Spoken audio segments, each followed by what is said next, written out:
goes through the mind of a psycho? Usually something rusty and sharp. But what about their thoughts, their memories, their dreams? I have studied the psychos of Pandora for decades, and I believe they all share something in common. A single idea so powerful that it breaks any mind that contains it. I call it achievement hunting. Everyone watching this knows as well as I do that once you get into achievement hunting, it breaks any mind that contains it, just like Valhalla. Seeing a game that looks cool, my first thought's always, well, okay, let me check if it has achievements, and then I'll decide if I would buy it or not. Now, since Gearbox put out the Psycho Krieg and the fantastic Fustercluck DLC, adding 7 new achievements, which took away our 100% in Borderlands 3. So now, we're gonna have to go back, get those 7 achievements to check that box off on completing Borderlands 3 once again. So, I'm gonna be going over all of the new achievements and how you go about getting them.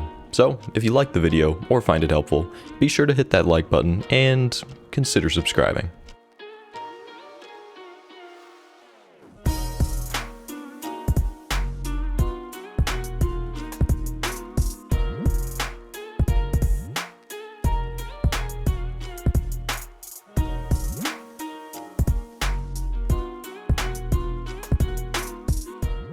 First, we'll go over the non-missable story-related achievements, and then we'll go over the other 2 included in this DLC.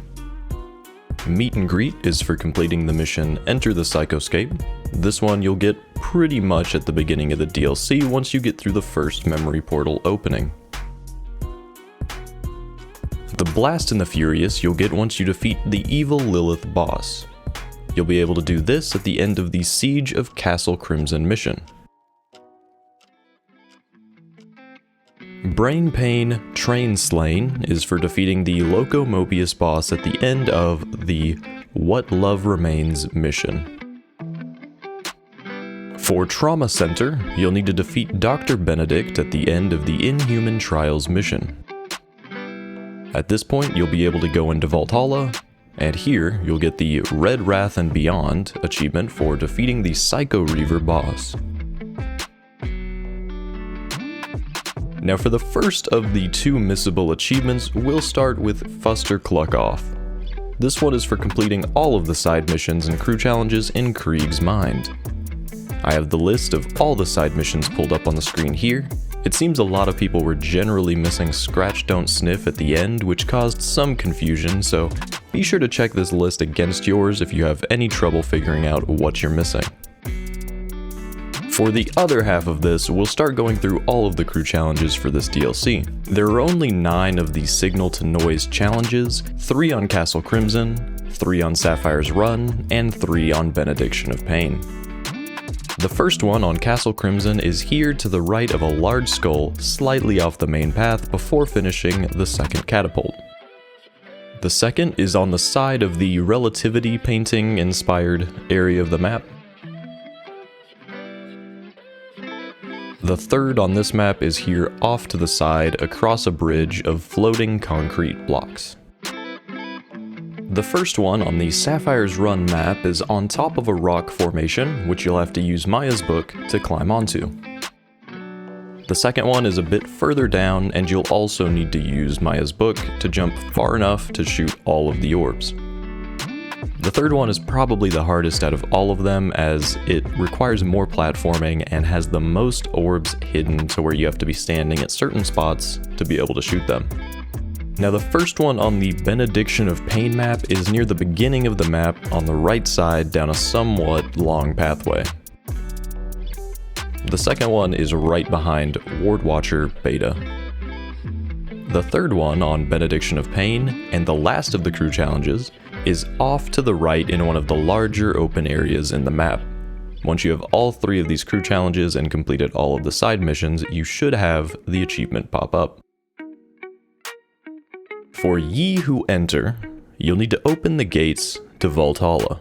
Now what this actually means is that you'll need to get into not the first secret room in Valhalla, but also the second secret room that is within the first secret room. Yes, this DLC gets deep on multiple levels. Basically, once you enter the Valhalla map, you'll need to activate 12 buttons to open the first secret room, and then another 12 buttons within that secret room to open the second secret room. Once you enter the Valhalla map, you'll immediately see a yellow button straight ahead underneath the skeleton torso, as well as one on the left and one to the right. Go up a bit further, and you'll see another one under the giant psycho mask, one off to the right near the ground, and one directly across from where the psycho head one is. You'll then fight the Psycho Reaver, and after the fight you can turn around and shoot the 3 buttons on the walls of the arena. The last 3 needed to open this first secret room are all in the Valhalla giant treasure room.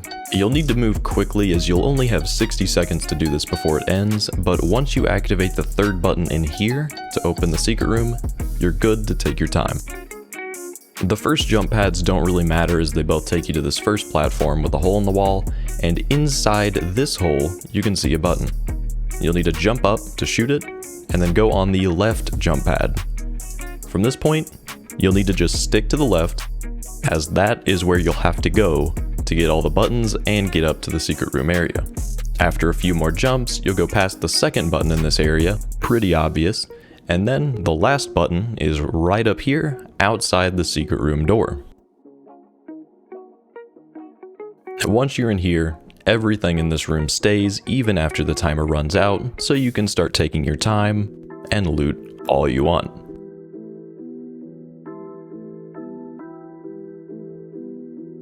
Now to get into the second secret room, you'll need to activate 12 very small buttons in here.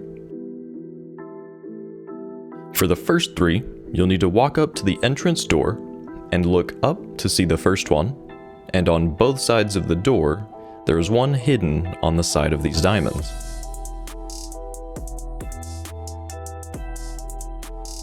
Then turn to the opposite wall, look up at the top, and you'll see another 3 fairly close together within the large diamond.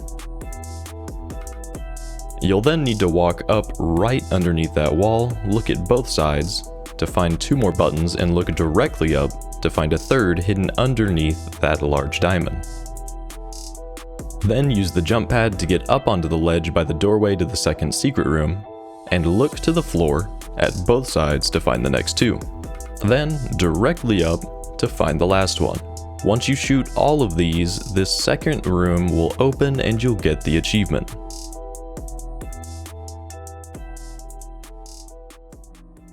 And with that, we have all of the achievements for the Psycho Krieg and the fantastic Fustercluck DLC for Borderlands 3, bringing us back up to 100% completion. And remember, if you liked the video or found it helpful, be sure to like, subscribe, and comment down below with what games you'd like me to cover next.